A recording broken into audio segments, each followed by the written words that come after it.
كما هو معلوم طبعا في ظل التحديات المناخية التي يواجهها العالم والتي نرى نتائجها طبعا في الأزمات والكوارث الطبيعية التي تعصف بهذا الكوكب، أصبح علينا لزاما دمج الاستدامة البيئية في أنظمة التعليم وتمكين أبنائنا الطلبة من اكتساب المهارات والمعارف اللازمة للتعامل مع التحديات البيئية العالمية مثل تغير المناخ وفقدان التنوع البيولوجي والتلوث. يتضمن كما هو معروف التعليم الأخضر تطوير منهجيات تعليمية تعزز الوعي البيئي وتشجع على التصرف بالمسؤولية تجاه البيئة.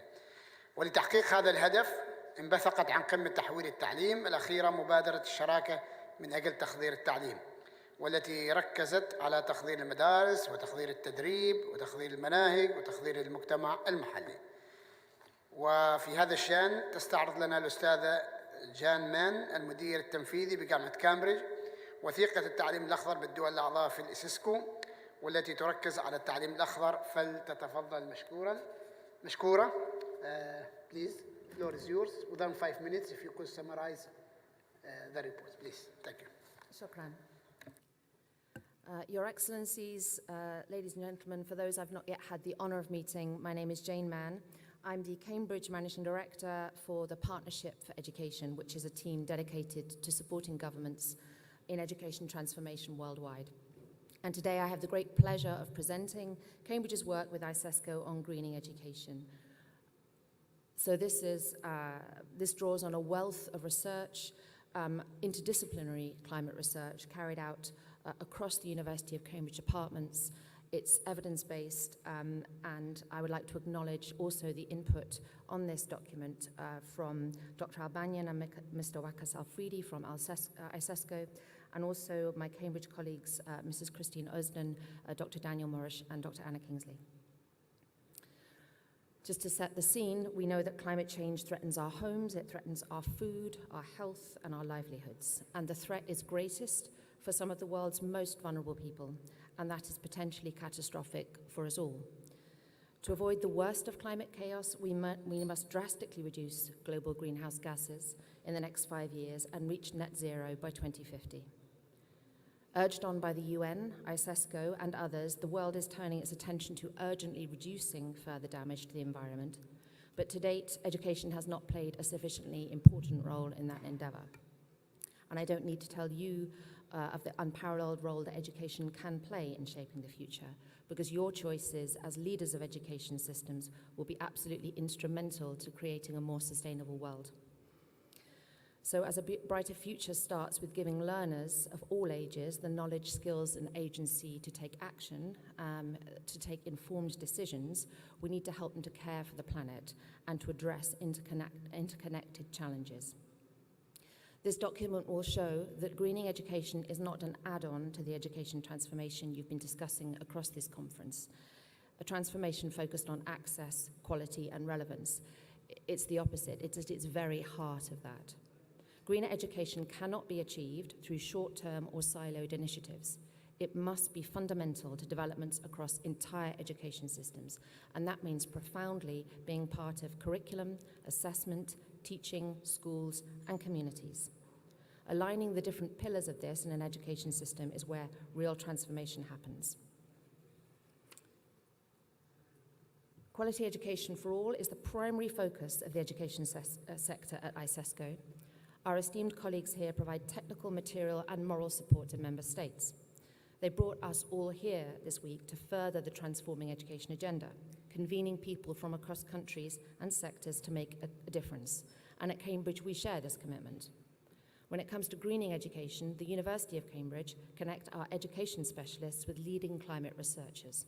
And this collaboration allows us to develop impactful climate change education solutions for governments, teachers, and learners around the world. We're already working with nearly half of ICESCO's member states, and we see growing commitment to changing not only the content of education systems, such as the Sultanate of Oman's environmental sciences curriculum, but also the resilience of the systems themselves, such as the Pakistan frameworks for distance and out-of-school learning. So we've applied this shared commitment and experience to co-create this framework for greening education in the Islamic world. And this framework is designed to work as part of a new or existing education reform. It's not something additional, and it's really important that I stress that. It's aligned to the UNESCO Greening Education Partnership pillars, and inside the framework, you'll find 9 recommendations aligned to the 4 pillars of curriculum, teacher training, schools, and communities. For each recommendation, we've included the rationale, what success will look like, short and longer term targets, and how to create the conditions for success.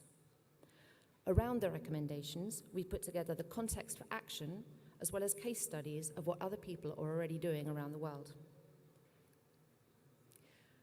I'll give you just a quick summary of each of the 4 core areas of recommendations. So if we start with curriculum, since the curriculum is the intention and philosophy of an education system, it needs to describe what should be learned and how it should be learned, and it's therefore critical in setting the ambition here for the whole system. Our 3 recommendations in this area cover creating curricula and assessments that give learners the essential knowledge, skills, values, and attitudes needed to understand and respond to the climate crisis. Directly linked to this, we can provide pathways to decent employment in climate-resilient industries that are compatible with a net zero world. Teachers, though, of course, are the ones who transform curriculum statements and content into learning experiences. And in fact, they are the biggest school factor that affects the quality of a child's learning.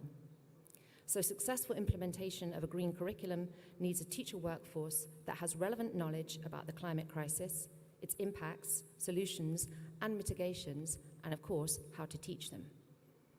Our recommendations here are to embed green knowledge and pedagogy in teacher education programs and professional communities. Teachers also need to be resilient to future environmental hazards, which means their education needs to cover emergency responses, such as the use of digital technology and remote learning to minimize learning loss. Hand in hand with teachers at the heart of education systems are schools themselves, both as buildings and as communities. And here, the framework recommends transforming educational institutions into hubs of environmental stewardship, climate resilience, participatory governance, and partnership. Finally, all members of a community are impacted by climate crisis, and everyone can find solutions together, much as we've been discussing here. We recommend creating platforms to promote community voice in the development of children's education, linking learning to the solutions and mitigations required and relevant to their communities. Twinned with this, we must increase investment in girls' education.